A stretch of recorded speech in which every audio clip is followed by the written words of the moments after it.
You cannot kill the light. What Rome thought it destroyed on the cross was only flesh.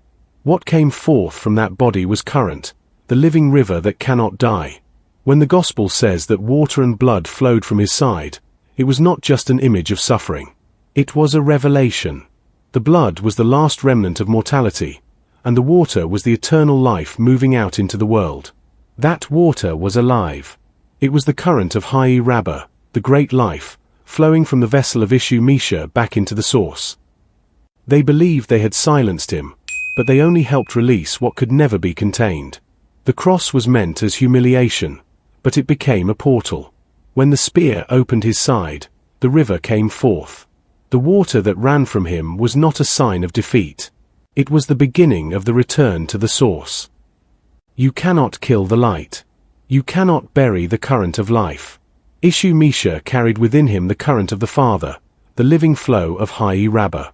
His body was a vessel for the river, and when the vessel was broken, the current flowed freely into the world.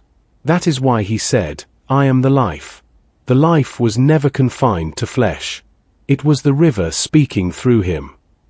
The resurrection was not a spectacle of flesh revived. It was the truth of the current revealed. The light within him rose through everything that could carry it.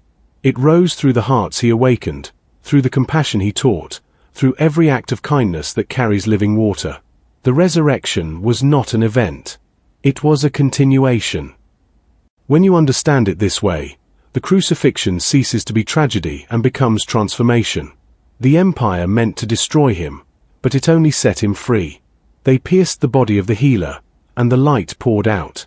What the soldiers saw as the end was the great life returning to itself. That is why the river never stopped flowing. The water that ran from his side was the same current that flows through all beings.